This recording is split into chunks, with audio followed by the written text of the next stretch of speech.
Hello, everyone. Welcome to chapter 190. 10 more till the big 200. It is the weekend edition, and I actually changed my mind on the video that I was going to shoot today. I think last video I pointed to the sharpening, and I was going to do some more sharpening stuff, but that can wait. I need to prepare student projects for next week so that my kids can work uninterrupted. And I just finished putting one of these together. And if you want to know what this is all about, you know what to do. All you need to do is stay tuned.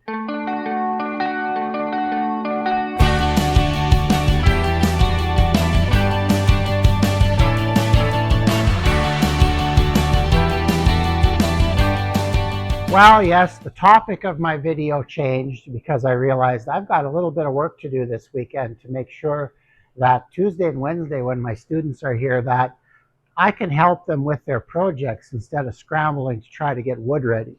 And yeah, maybe they could do this, but I want to make sure they get their projects done. And this is a way that I can help them out that doesn't really affect, the outcome of their project. They're still doing all the cutting and all that stuff. I just put the blank together.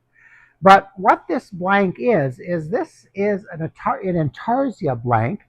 Actually, the pattern, I believe, is the Judy Gale Roberts pattern that was in a book that I purchased a number of years ago. And my students have decided they want to do this pattern. Now, you'll notice that there's two pieces of wood put together, and the pattern's on top of that. So when the students cut this, they're going to get two pieces of each piece. So that means they can have two projects. Now, they can mix and match the colors as they see fit, but typically what my students have done in the past is on one of them, they would have the hands maybe be the western red cedar, and the cuffs the pine. So, and the other one would be the reverse of that. The hands would be white, and the cuffs would be the western red cedar. So it's a nice thing for Christmas. They're going to get two gifts they can give to those significant people in their lives. And which parent or grandparent wouldn't appreciate a handmade gift from their grandson or son or daughter? So I think this is an amazing thing to be doing, and I'm looking forward to see the kids working on this. Now, I should explain a few things before I turn you into the making of this. This isn't much to put together. It's not terribly hard. Um, I had to pick up some cedar, and luckily Home Depot had what I thought was some really good fencing cedar. There were very few knots in it, and the brown in this is going to look really nice. I don't like using pine for this, but now I had no choice. My wood of choice for this would have been some of our local poplar, which my wood sawing friends in McDowell, Ross and Riley, supplied to me. They would always, when I dealt with Ross, he'd always find a poplar tree and slice a few boards for me. And that poplar here is a really nice white color. So it's really, really good for Intarsia, and that's why I liked it. So maybe when I buy more pine this next year, I'll talk to them about getting some poplar. But so I used pine. My pine isn't as good, but it's okay. Um, and I stacked it and taped it together. Now I went for a 3/4 inch thickness. Now that's pretty thin, but I don't want my young students to be struggling cutting, an inch or more with this glued together. So that's why I went as thin as I could. These are going to be fairly light when they're done, which I think will be fine. They'll look good, and they just won't be as thick as they normally would have been. Now, normally when I did this, I would have left the wood about a 1/2 inch thick, and the 1/2 inch, you're cutting an inch. Yeah, we made it work, but my students are younger, and I just don't want to take any chances. I'd rather go a little bit on the easy side for the first one than give them something they can't do and have to make changes after it's stuck together. So that's what this is. It's a blank with Western red cedar and our local pine, and it's covered with masking tape so that the pattern can come off the pieces easily after it's been cut.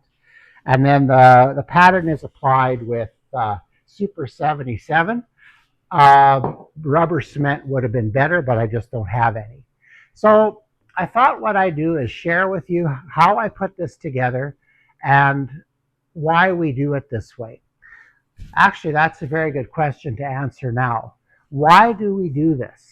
Well, when students are cutting, especially young students, inexperienced with cutting on the scroll saw, they are not going to be able to follow the line all the time. So if we cut out of, basically we've made one board here, the pieces, no matter how badly you go out, they'll always fit together.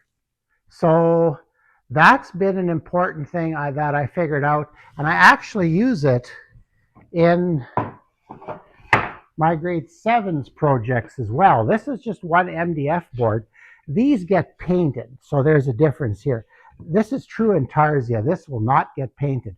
I'm not sure what this is. I think I made this up, but I don't know. I did a snowman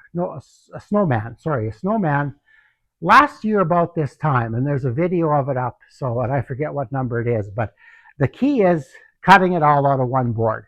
If they make a mistake, it'll all fit together. You round the top edge, it seems to minimize the look of the mistake, and then they can be happier, and they aren't so dependent on cutting perfectly the first time. For most students that I work with at this level, like these are grade 6s, in school it would have been grade 7. The school shop or this shop, the school shop would have been the first shop that they were ever in for many of them, and the first time they ran any type of equipment. So you want to, if you're teaching this or doing a class or even doing it for yourself, you want to make sure at the beginning that you're maximizing your chances for success. Okay? If you go on the scroll saw and you make this hideous thing and you hang it on the wall and it looks terrible, the only reason it's hanging there is because it's your grandma's house, you don't want to do that. And chances are you won't persist with the scroll saw. If you're not good at it, chances are you won't do it. So this way, I try to optimize my students' chance for success. And this has worked really well. I don't think I've had any of these in my teaching career that I wouldn't have hung in my own house. So I'm looking forward to seeing what my grade 6s can do. They sure surprised me when they turned.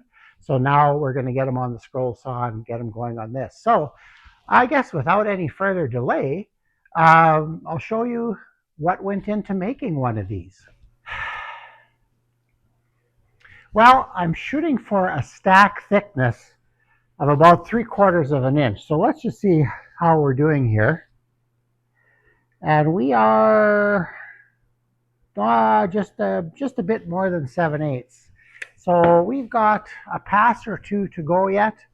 And let's get the planer running. I'm shooting for a 3/4 inch stack thickness because I think my young students will be able to cut 3/4 of an inch on the scroll saw. So let's get this going.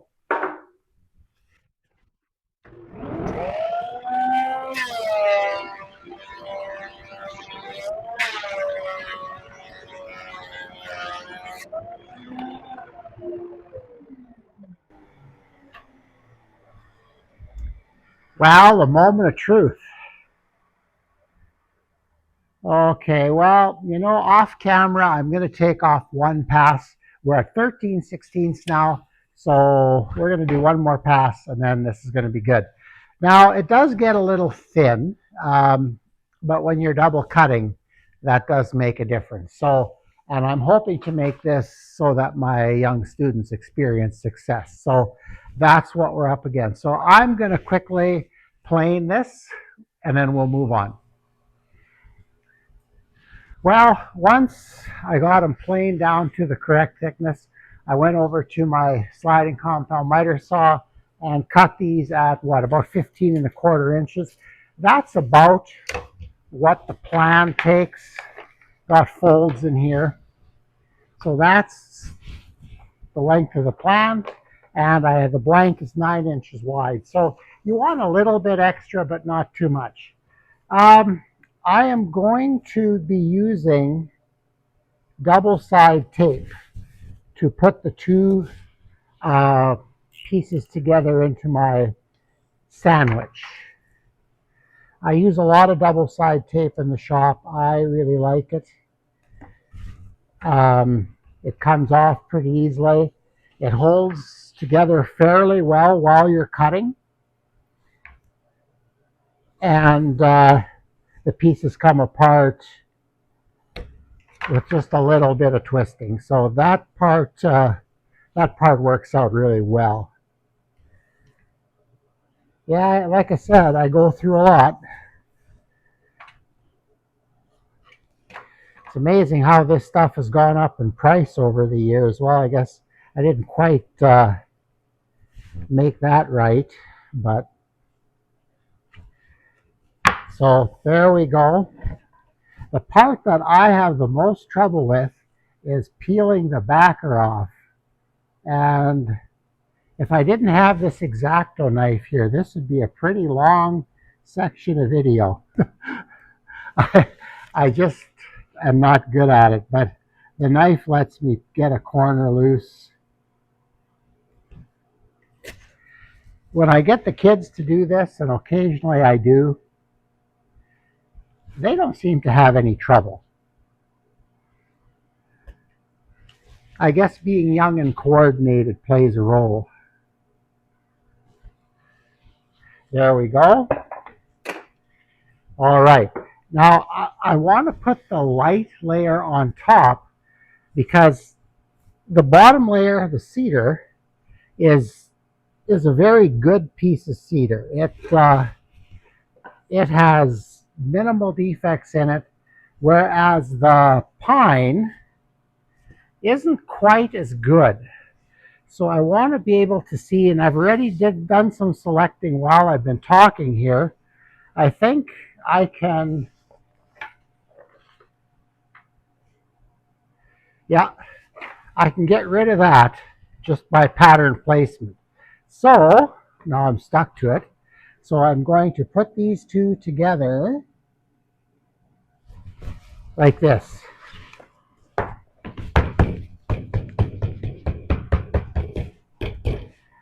So now that's 3/4 of an inch thick. I think they should be able to cut that fairly easily. Then the next step is, this is something I haven't done in the past, and it's a great idea, and I should have. I've been trying to get up to speed on use of the scroll saw, because while I've supervised a lot of students using the scroll saw, never really considered myself an expert, and it's time to change that.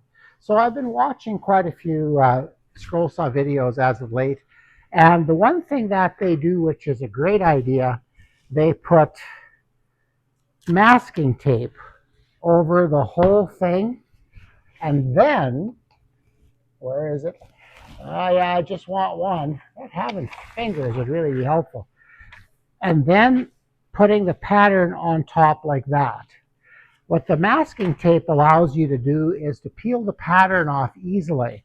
When I taught this in the public school system, I used to go to the belt disc sander, and I'd help students sand. We would sand the pattern off the pieces. That is a lot of work, and it's just time consuming. Oh, I pulled it a little too fast. Besides, I've got 3 or 4 rolls of this masking tape that's past its prime. It's time I get rid of it. So I'm just going to cover this up.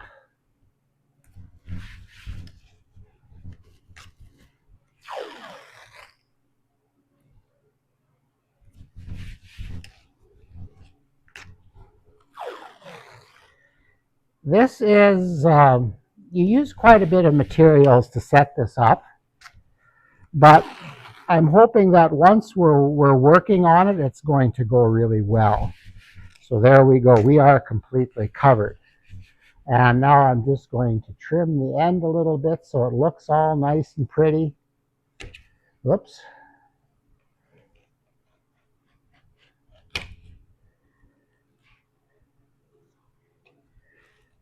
There we go. That's one end done. I think I can get away with trimming just onto the edge like that, although maybe just cutting it off the edge is better. I don't want to have tape hanging over on the ends here.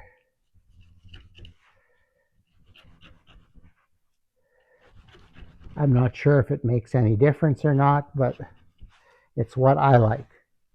Okay, so that we're just about finished our little sandwich here. So what I'm going to do now is I'm going to turn the camera off a little bit, and I am going to cut fairly closely around the piece. I am not going to cut on the outside line, because the outside line are all the photocopied lines are where the scroll saw blade is going to be cutting. So all the lines here, the scroll saw cuts. So for example, I might want to cut around like that, maybe stay about a ½ inch outside, or whatever. But I'm going to do the cutting, and then I'll show you how. Now normally I'd use rubber cement to stick this on, but I'm out of it. So I've been using a spray glue, a Super 77, which I think is way overkill for this. But anyway, I'll be back in a bit when we're gluing this together. Okay, well, the cutting's done. And the other thing I did, remember that knot that I was talking about earlier? Well, it's right there. So I drew a line there that I know that when I'm setting this down, and I'm only going to get one chance to set this, so I have to be accurate. So unscripted and unrehearsed, here it goes.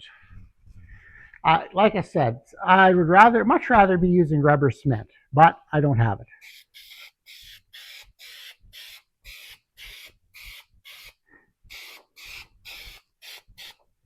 Well, there's enough on there. That might move around just a little bit if I needed to. Okay, so that's going to stick on there. That's going to be there. That's going to work. That's on. Okay, I've got a little bit of a run there. I'm just going to rub it out.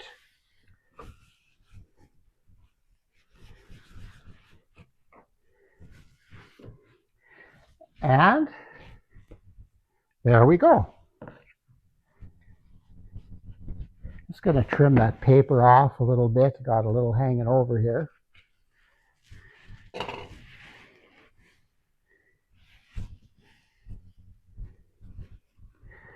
Okay, well, this is now ready for students to cut. So my smaller grade 6 students are going to get here on Tuesday, and I'm going to have this waiting for them. Now, they've indicated to me that they would like a little bit more practice, so I'll get some practice wood out for them as well. But when they're ready to start on their main project for the term, it's ready to go. Now, they'll cut all the lines, and as I mentioned earlier, with 2 boards, they'll have 2 pieces. So they'll have two projects in a sense. So, and they can mix and match the colors, like the light and the dark, as they see fit. But usually they do one with the dark hands and the light collar, or the light cuffs, and the other one with white hands and the dark cuffs. Now, I wish that I had poplar instead of pine, but maybe for next year I'll make sure I have some. So anyway, that's ready to go.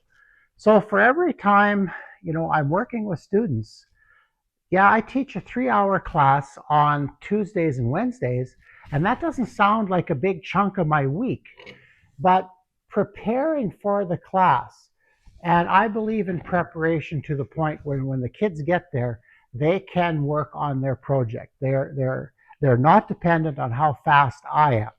So yes, one of the last things I will do for them though, because now it's up to them, is I will make 4 of these so each student has their own pattern to cut, and they will be just this will work out great for them. Now, the whole thing with Intarsia is raising pieces to make it look 3D. In this case, we're going to cut, I'll plane up some thin pieces or sand, some thin pieces of pine and cedar, and then we'll raise and do that accordingly. But this project, we don't do a lot of raising and lowering. It's basically the pattern and the puzzle part of it that the kids are attracted to. So they'll be able to take home 2 nice wall hangings when they're done, and they'll be home before Christmas. So this will make a perfect Christmas gift for 2 of the significant people in their family. So, okay, well, that brings this video to a close. It isn't what I had planned to shoot today, but I needed to get this ready anyway, and I thought, well, maybe there's some other people out there that work with kids or are doing entry-level classes or would like to do some beginner work of their own. Well, this is the pattern, like I said in the video, is a Judy Gale Roberts pattern. She has books and things. You can buy the pattern. I bought the books and then made student copies. Like we never sold anything. We worked with kids and reproduced as we needed. I had a few left over, but yeah, this is a pretty straightforward project and a very nice project when it's done. So with that in mind, yeah, please remember to like, share, and subscribe. We're slowly, the subscriber needle's slowly moving again, but it would be great if it moved a little faster. Yeah, I know, I whine and complain all the time. So anyway, thank you. This is the weekend edition, and maybe I'll do what I plan to do today for the weekly edition, middle of next week. So have a great rest of the weekend, and take care out there.